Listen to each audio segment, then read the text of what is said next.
Good afternoon. My name is Odilia Ntiamwa, and let's do some business now. And the Industrial and Commercial Workers Union is supporting calls for the head of top management staff of the defunct banks that have been consolidated. According to the Executive Secretary of the union, Solomon Kote, the relevant state agencies should be questioned for their role in the collapse of the banks. He spoke to Ebenezer Sapote in an exclusive interview. ICWU is pushing that all those top management who supervise to the point of where the bank has become insolvent should be dealt with according to law. They can't just superintend over the business and see huge losses that has been splashed on the face of Ghanaians. And indeed, if the Bank of Ghana is paying any money, it is your money, my money. It is our tax money that they are using to do that. So the Bank of Ghana should take another stance of pulling those people to ensure that those bad loans they gave are recovered. Now, to your question directly, they may not get job, yes, because you were part of a team that only supervised a bank to become insolvent. It means you are not competent. It means you are not there to actually salvage what was entrusted into your hands. Then again, we've seen a report that came from the Capital Bank issue. And if the report suggested that Capital Bank went to the drain because directors took loan, senior men took loans that were not properly clothed with the collateral that is deserved. Okay, if similar thing had happened under these 5 banks, what should happen to those people? Are we saying those money have gone and they are bad loans, bad debts, and therefore it should end there? No. We want to encourage the central bank. If there's a way they can push and make sure we get the recoveries, we get the monies back, that will be good for the nation, and that will also boost the investor confidence that the kind of whistleblowing that has brought these 5 banks on their knees is to give the Ghanaian populace and the business community that, look, if you are doing any business with a bank that is licensed by the central bank, you are safe and your monies are saved. On the same issue, the managing director of Stanbic Bank Ghana Limited, Alhassan Andani, has called for a new regulation which will ban individual majority shareholders from being part of top managements of firms they have invested in.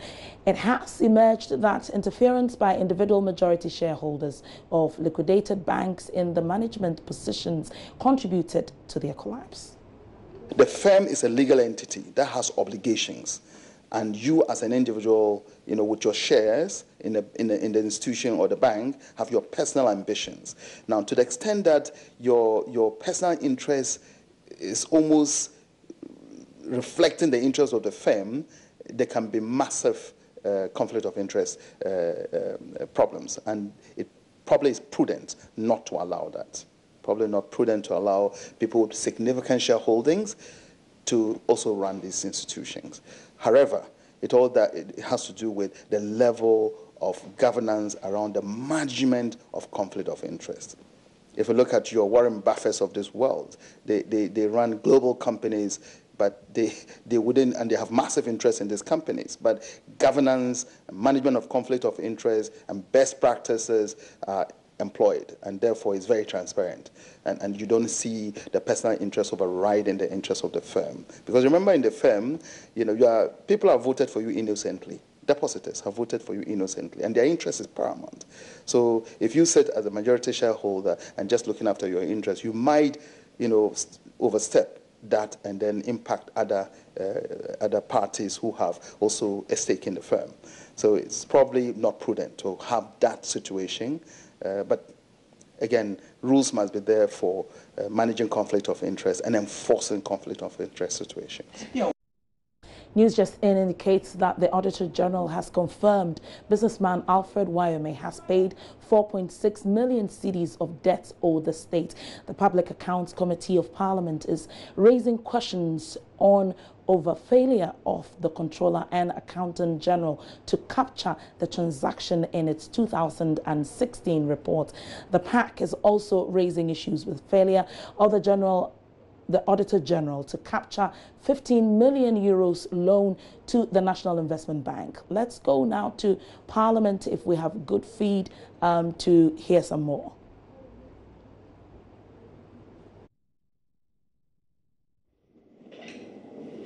No, 35, domestic borrowing. Yes. Non-current, which is medium term, is 20.324. and then non-recurrent long-term, 12.4858. If you put the two together, it will give you the 32 Exactly. You're which right. you have on page 19. You're right. And then the note 36, external borrowing. The total is 68, which also Is the corresponds with a figure. Yes. So that is the position of borrowing, government borrowing, right? Yes. So if you want to put the total government debt as at December 2016, it will be the total of the external and domestic borrowing, right? Yes, sir. So let's do that exercise. The total non-current liabilities is 100.9 billion. Have you seen it? Yes. On page 19. And then the domestic loan is 19.396. Now come to page 26 of the auditor's report.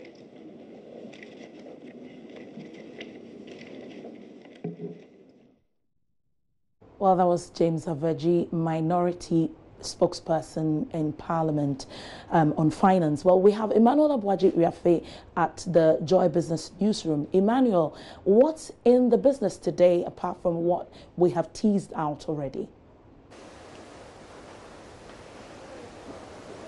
Hi, thank you very much, Odilia. And it looks like the controversy surrounding the Bank of Ghana's reforms, which has already led to the collapse of 7 banks, is not going to end anytime soon. We have various strands of the situation coming on board. And right now we hear, or sources telling us, indicate that, some banks are really finding it a problem getting getting cash to the public, or so to speak.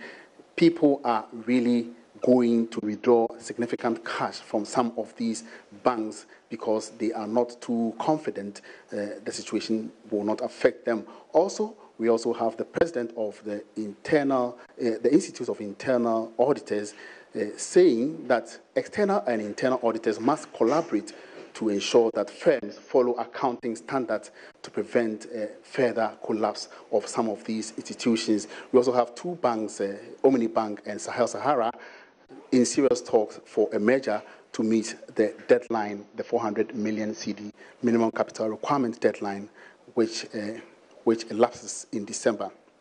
Away from that, we also have other issues apart from banking, and over 20,000 farmers are said to have benefited from a particular, technology in agric, namely the integrated soil fertility management tool, which, as it were, replaces the outmoded slash and burn practice of farming, which has gone on for a long time, and in this regard, increasing productivity and increasing income levels of farmers. So it's going to be quite exciting on the marketplace this afternoon, Odilia.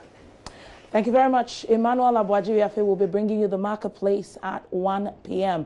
It's a 30 minutes content on business. News just in is that businessman Alfred Wyomé has paid some 4.6 million Ghana cedis as part of debts owed the state that amounts to over 51 million Ghana cedis. My name is Odilia Ntiamwa. Let's make a date again at 1 p.m. for more business.